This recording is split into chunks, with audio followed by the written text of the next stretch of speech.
Welcome back everyone. तो the boys season 4 का finale यानी कि एपिसोड 8 आ चुका है और इसे देख के मिर्जापुर सीजन 3 की याद आ गई। बुचर इस सीरीज में बिल्कुल कालीन भैया जैसा बिहेव कर रहा था। पूरी सीरीज में बीमार कमजोर एडवाइस देने वाला बन के बैठा रहा, लेकिन एंड में फाइनल एपिसोड में गर्दा उड़ा दिया।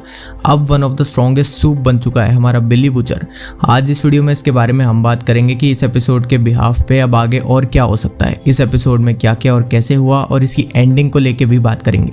तो चलिए वीडियो में आगे बढ़ते हैं, लेकिन आगे बढ़ने से पहले वीडियो पसंद आए तो इसे लाइक कर देना और चैनल पे नए हो तो चैनल को सब्सक्राइब भी जरूर कर देना और शेयर कर देना ये वीडियो अपने द बॉयज के फैन दोस्तों के साथ। तो चलिए वीडियो में आगे बढ़ते हैं। तो द बॉयज सीजन 4 बहुत शांति में सुमड़ी में गुजर गया। काफ़ी लोगों को ये सीज़न कुछ खास पसंद नहीं आया और मुझे भी कुछ खास इसमें लगा नहीं, लेकिन अगर हम देखें तो ये सीज़न एक तरीके से सेटअप था प्योरली अगले सीज़न के लिए, क्योंकि इस सीज़न में जो हुआ वो आगे चल के लिटरली इस यूनिवर्स का एंड गेम बन सकता है। हमने देखा कि इसमें कुछ कैरेक्टर्स कैसे कैसे करके डेवलप होते चले गए टाइम के साथ। किमिको की आवाज़ आ गई, स्टारलाइट की पावर्स और स्ट्रॉन्ग हो गई। बुचर तो भाई अब और तगड़ा हो चुका है, अब अकेले पेल सकता है कितने सारे सूप्स को एक साथ। हम देख ही सकते हैं ऊपर से अब उसके पास सूप्स को मारने का वायरस भी है, जिसका यूज वो अब करेगा, आप जानते ही हो किस पे।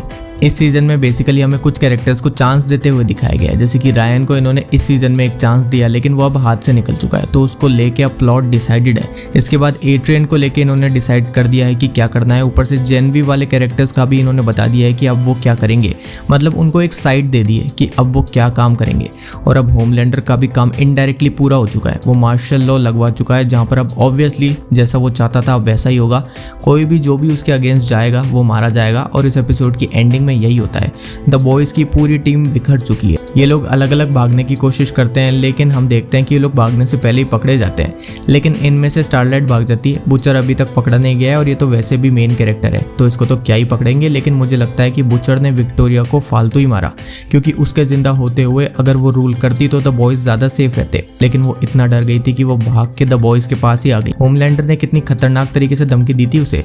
वैसे अब आपको क्या लगता है बुचर उस वायरस को एग्जैक्टली क्या करेगा जो कैसलर के पूरे कंट्रोल में है? वो हम देख सकते हैं जहाँ पहले उसके अंदर जो कैंसर फैल रहा था वो उससे लड़ने की कोशिश कर रहा था, तब वो उसे और वीक कर रहा था। उसके बाल सफ़ेद हो रहे थे, उसकी बॉडी वीक पड़ रही थी, लेकिन जैसे ही उसने सारी उम्मीदें खो दी, रायन को देख के लगा कि अब ये बचाने लायक नहीं है, इसे अब और नहीं समझा सकते हैं, ये कभी ना कभी आगे चल के होमलैंडर ही बनेगा, क्योंकि एट दी एंड तो उसी का बेटा है ना।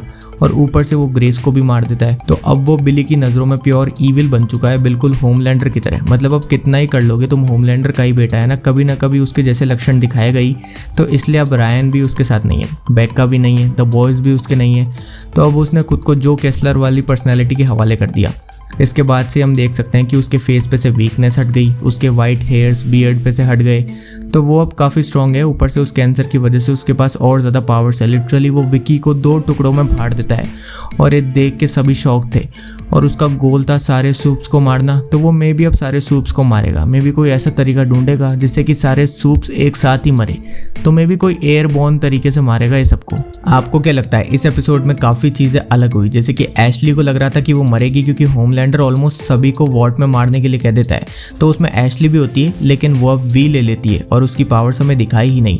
मे भी अगले सीजन में दिखाएं ये लोग। कॉम्पाउंड भी ज़्यादातर इंसान की इनसिक्योरिटीज़ को लेकर पावर्स बनाता है, तो मे भी एशली को था कि उसके बाल नहीं है, तो उसके बालों से रिलेटेड कोई उसकी पावर बने। अगले सीजन में देखेंगे, लेकिन उससे पहले जेनवी का सीजन 2 आएगा, तो हो सकता है उसमें हमें एशली दिख जाए, तो कुछ नहीं कह सकते। वैसे अगर आपने इस एपिसोड का मिड क्रेडिट सीन मिस नहीं किया तो उसमें हमें सोल्जर बॉय दिखाया, और वो अभी तक मरा नहीं है, तो चांसेस है कि आगे चल के वो अब होमलैंडर का साथ देगा, क्योंकि द बॉयज़ का तो नहीं देने वाला, क्योंकि उन्होंने जो इसकी हालत करी थी पिछले सीजन में, तो इतना धोखा खा के तो कोई भी वापस नहीं जाएगा। ऊपर से सोल्जर बॉय को होमलैंडर हो सकता है कि दिखाए कि देखो पप्पा, मैंने इतना कुछ कर लिया है, अमेरिका को अपने कब्जे में ले लिया, लेकिन मुझे लगता है कि ऐसा करने के बाद भी अब भी सोल्जर बॉय उससे डिसअपॉइंटेड ही रहेगा, क्योंकि वो उसे बोलेगा कि ये सब तूने फिर से किया, अपने से कमज़ोर लोगों को फिर दबा दिया।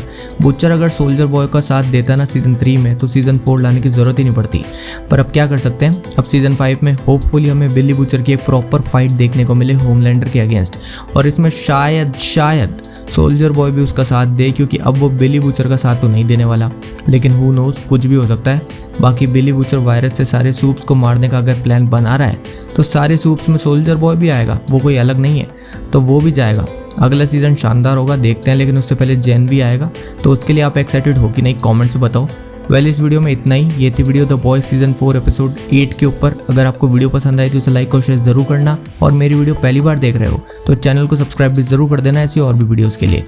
मैं मिलता हूँ आपसे अपनी अगली वीडियो में, तब तक के लिए स्टे सेफ, बाय।